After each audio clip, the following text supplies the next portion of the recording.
O rugby da Europa foi varrido pelo Hemisfério Sul nesse último final de semana, hein? Nova Zelândia, Austrália, Fiji, Argentina, África do Sul não tomaram conhecimento dos europeus, passaram por cima de Irlanda, de Inglaterra, de País de Gales, de Escócia e companhia limitada. Ou seja, foi um final de semana inteiro do Hemisfério Sul. Preparado?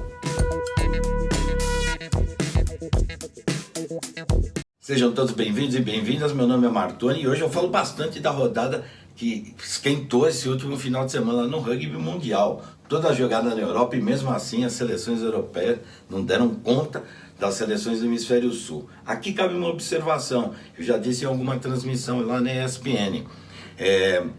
Quando as equipes do Hemisfério Sul vão para o Hemisfério Norte jogar, via de regra elas chegam melhores preparadas, porque os europeus estão em início de temporada, porque as férias foram em julho e agosto, retomam em setembro, aí começa a jogar nos seus clubes, junta a seleção e vai jogar em novembro.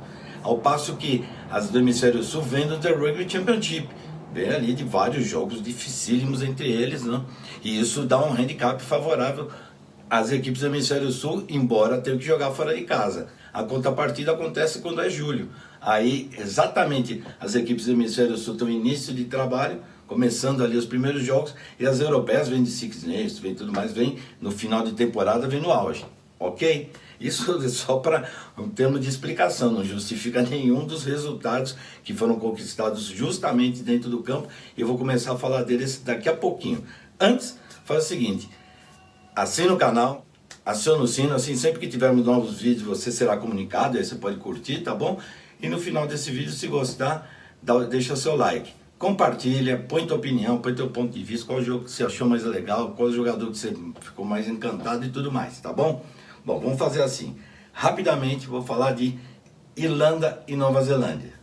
Irlanda 13 e Nova Zelândia 23. Foi uma vitória muito justa dos All Blacks. A Irlanda me pareceu até nos últimos 10, 15 minutos um pouco mais cansada. O banco de reservas não deu solução para a equipe irlandesa, que mesmo com o apoio da torcida e invicta 19 jogos dentro lá de Dublin, lá no Aviva Stadium, não teve condições e força para conter os All Blacks, que tiveram Dan Mackenzie, camisa 10, um grande jogo, foi eleito o melhor da partida e de fato jogou muito bem a abertura de Dan Mackenzie.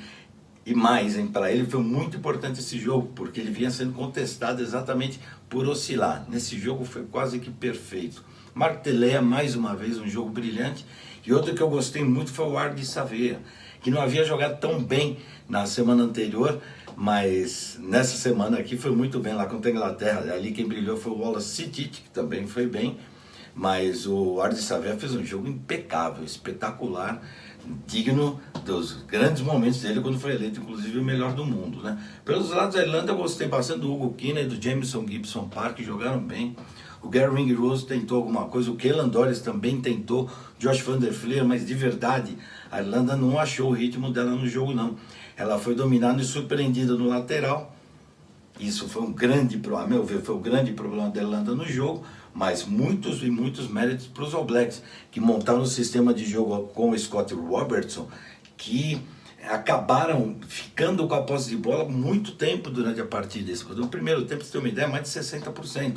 Embora o território fosse equilibrado, porque a Irlanda também conseguia deixar os All Blacks do meio para trás, ou do meio de campo, no máximo, poucas vezes chegavam nos 22, mas mesmo assim, a dominação e a posse de bola foram preponderantes para o resultado justo da vitória dos All Blacks. Bom, vamos falar um pouquinho agora de Austrália 42, Inglaterra 37. Foi um jogo espetacular jogado lá em Londres, em Twickenham, onde a Austrália deve ter dado uma alegria para os torcedores e uma impressão de que agora o time vai, porque fez um jogo daqueles da Austrália de David Campese, Michael Lynagh, Marchiela, que aliás o troféu estava em jogo, o troféu Marchiela ganhou, conquistado pela Austrália. Finalmente a Austrália conquista alguma coisa. O segundo centro, Suali, que começou pela primeira vez em campo, ele veio do Rugby League, um garoto de 21, 22 anos, fez um jogo espetacular.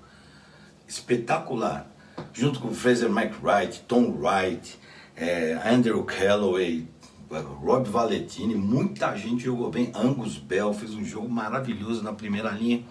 Foi um time da Austrália que tinha posse de bola Ou seja, depois de muito tempo o Pack de Foles conseguiu produzir boas posses de bola para sua linha.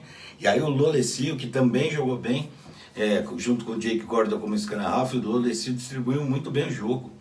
E aí eles tiveram exatamente nessa construção criativa no meio de campo, ali com o Suá ali, algo que não vinha acontecendo. Porque ele se deu muito bem com o Lenk e tal, enfim, foi um jogo, repito, daquela Austrália dos grandes momentos. E a vitória foi mais que justa para a equipe australiana, com um show de bola das duas equipes, porque a Inglaterra também jogou muito bem. Marcus Smith novamente fez um grande jogo, muito bom. Não saiu dessa feita, ele saiu de abertura faltando uns 15 minutos, o Ford entrou e o Marcus Smith foi para fullback no lugar do George Furbank, que não apareceu muito. O Marcus Smith continuou criativo, continuou impulsionando, empurrando a Inglaterra para frente. Mario Itoje está voltando a ser aquele Mario Itoje de outros momentos. O Cunningham South fez um começo de jogo extraordinário, 2 trás, falei, vixe, né? Enfim, foi um jogo cheio de alternativas. Pra você ter uma ideia, quem não viu o jogo, eu estou colocando aqui os melhores momentos, pelo menos veja os melhores momentos. Faltavam 2 minutos e pouco, o Mario Itoje faz o track e vira o jogo. Simplesmente isso, acabou. Quando vai dar o chute de reinício, falta menos de 1 minuto. A Austrália dá o chute de reinício, dá uma confusão lá, parece até que o próprio Itoje scrum, posse de bola para a Austrália trabalha de um lado, trabalha do outro, trabalha de um lado, e até a bola cair num offload espetacular do Lenk e tal para o Jorgensen, que ele vai e faz o try, o garoto entrou, mergulhou para o engol e ganhou o jogo. Repito, se você puder, assista essa partida, no meu modo de ver, foi o melhor jogo do ano. Um jogo espetacular, cheio de pontos, cheio de alternativa, qualquer um podia ganhar, e fica para a Inglaterra sair. É o segundo jogo que ela perde no último minuto. Na semana anterior contra os All Blacks perdeu porque bateu um chute, um penal na trave e depois errou o drop goal, e agora perdeu depois do tempo acabado. Ou seja, o time de Steve Borthwick está com alguma coisa que não consegue manter o resultado até o final. Mas enfim, são coisas que com o tempo a gente vai perceber o que vai acontecer com essa Inglaterra, que é uma boa equipe, viu? Uma boa equipe, jogou de igual com os All Blacks, poderia ter ganhado a Austrália, mas enfim, não foi o momento da vitória para a Inglaterra, e foi um momento especial, talvez, no renascimento do rugby da Austrália, como deve ser mesmo, uma equipe forte, grande, sólida e brilhante tecnicamente. E o passeio dos Pumas em Udine, o jogo foi um passeio dos Pumas, especialmente no segundo tempo. Thomas Albornoz, Juan Cruz Mali e companhia detonaram, jogaram muito bem mesmo. Cá entre nós, esse time da Argentina vai longe, eu tenho falado isso. Vai conquistar títulos. Vai conquistar títulos. Sabe por quê? Porque ele ainda está em formação, ainda tem umas questões para resolver, como o Scrum, melhorar um pouquinho lateral, mas que já está muito bom. Mas no Scrum, na posição fixa ali, ainda não está legal. Tem que se ajeitar, mas vai se ajeitar porque talento para isso tem. Mas o que me chama a atenção é a quantidade de pontos que essa equipe faz. Foi a maior vitória da história da Argentina perante a Itália. E agora a gente pega alguns númerozinhos assim da era contemporânea. Maior vitória sobre o Uruguai. Tudo bem, as diferenças são grandes, mas é a maior vitória em pontos sobre o Uruguai, diferença, aliás. Depois, a maior vitória contra uma equipe de tiro bom da história, contra a Austrália, mais de 60 pontos.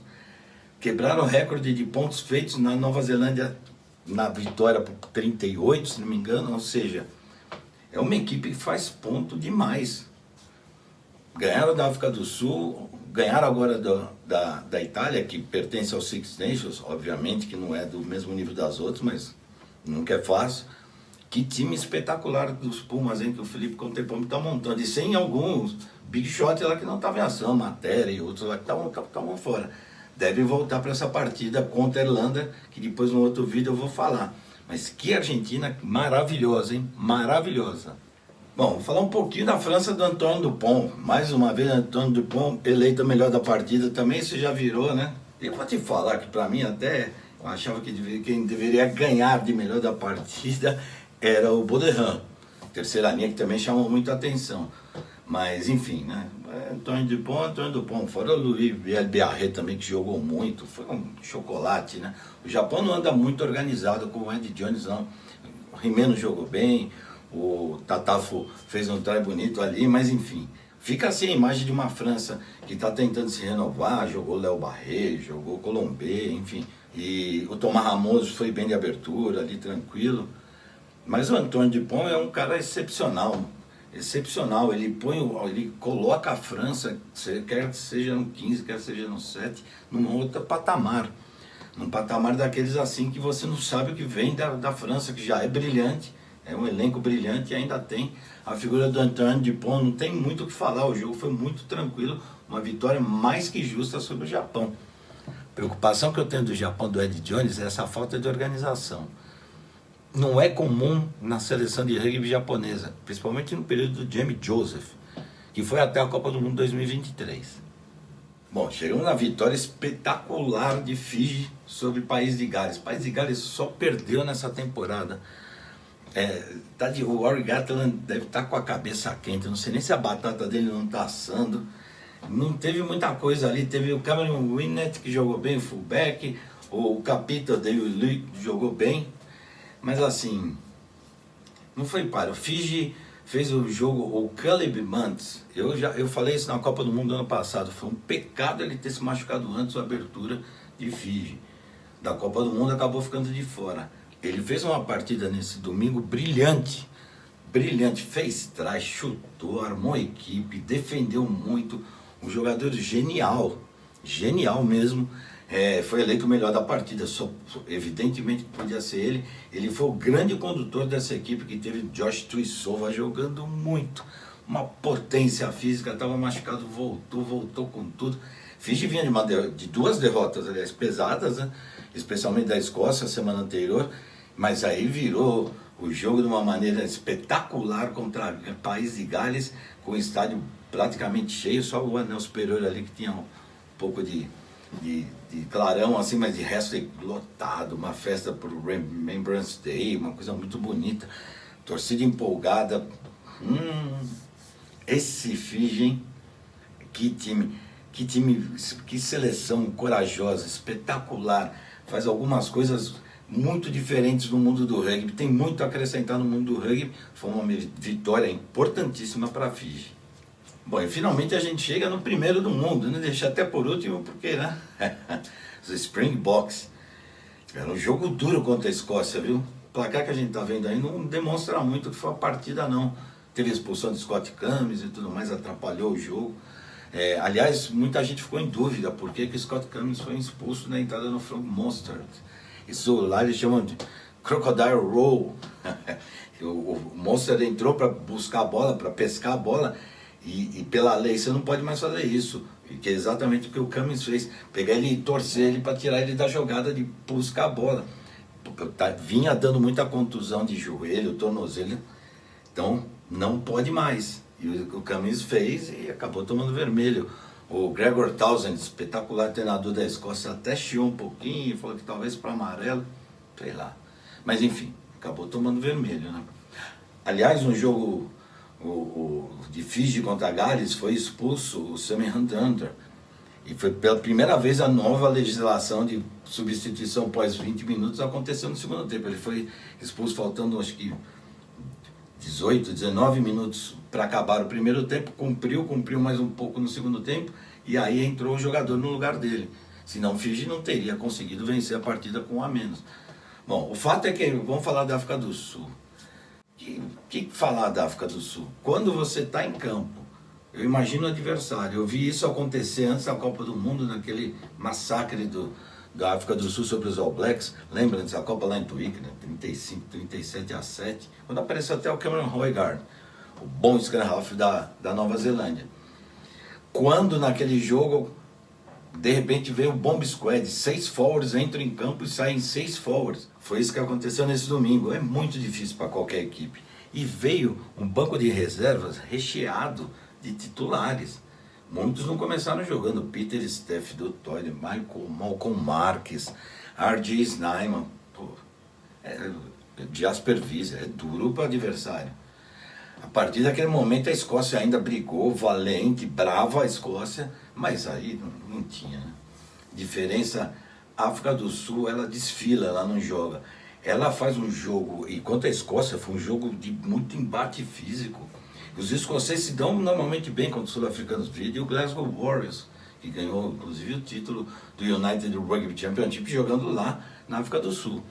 Os caras também têm vigor, também têm força, mas a África do Sul não é só isso. Ela é talento, ela é potência, mas ela é talento, ela é elenco. Enfim, é um time fantástico. A vitória foi justíssima e terminou culminando ainda com o Jasper Wiese com um Scrum A5 que só não foi pushover try porque virou um pouquinho, porque senão era pushover. É uma máquina de jogar, uma máquina de jogar.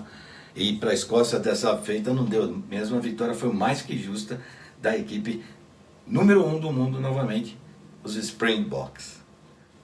Bom, pessoal, acho que é isso. Passamos tudo, né? Pelo menos os jogos principais, tem muitos mais jogos, inclusive o Brasil que ganhou de Hong Kong, um resultado muito legal, né? A gente fica muito feliz com isso. Tem mais um jogo entre Hong Kong e Brasil lá em Hong Kong. É muito importante para a equipe brasileira fazer esses jogos fora, vai correndo quilometragem da molecada, vai pegando espírito, vai ganhando o jogo, vai ganhando moral, enfim. Vai subindo no ranking, essa coisa toda, né? Muito importante. Põe tua opinião, põe teu ponto de vista, o que você gostou, assine o canal, aciona o sino, dá aquele like. Agora, se gostou do vídeo, dá aquele like que ajuda bastante, tá bom, pessoal? Na semana ainda vou colocar Aprendendo a Jogar Rugby com Martoni aqui no canal e também uma prévia da próximo final de semana que é lotado de jogo quente lá na Europa mais uma vez, tá bom? Valeu, pessoal, até a próxima.